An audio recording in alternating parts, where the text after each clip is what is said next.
Alrighty, so the reason why independent and dependent variables are important is for the sole reason that when we draw a graph, we always like to put the independent variable on the x-axis, meaning on the horizontal axis.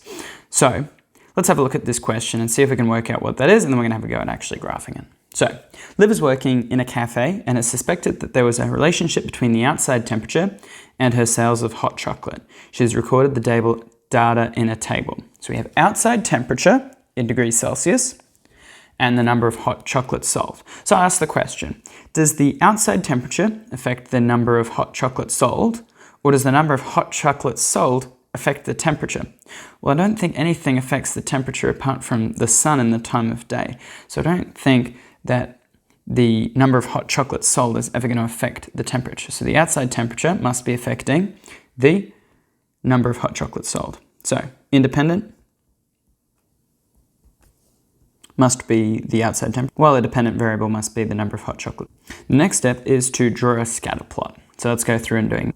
You can see that the outside temperature starts at 1 degree is the smallest and 20 is the largest, and the number of hot chocolates is 0 to 20 as well. So let's set up our axis. As said before, the horizontal axis is going to be the temperature starting at 0 and going up to 20 degrees. So there's my x-axis set up. My y-axis is going to have the number of hot chocolates sold, and will also go up in 5 degrees up to 20, starting at. Alrighty, now that I've set up my axes, let's start plotting some points. 20, 0 is the first one. 18, 1 is the next.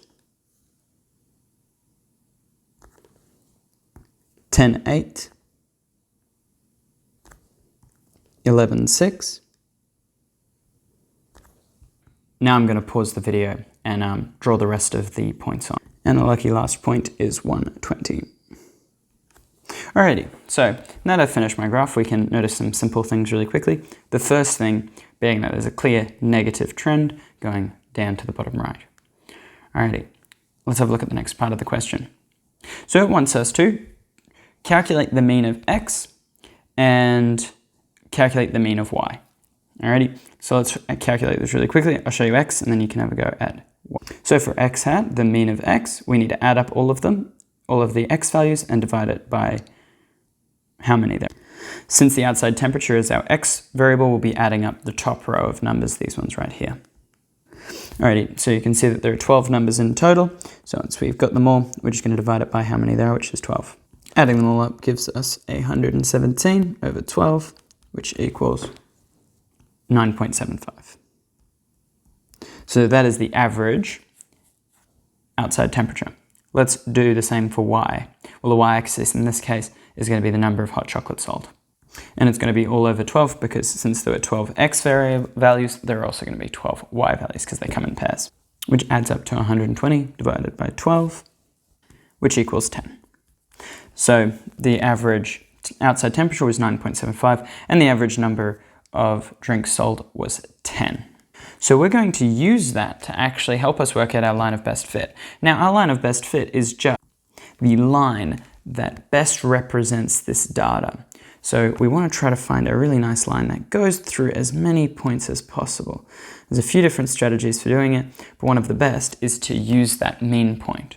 So it had x hat 9.75 and y hat 10.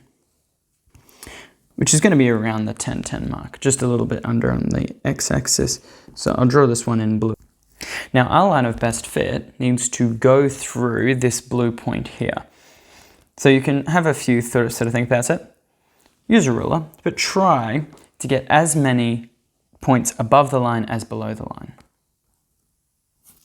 So there's one potential line, let's try another.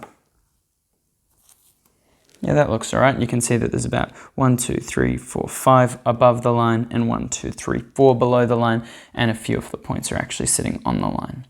Alrighty, so there is the line of best fit for a scatter plot.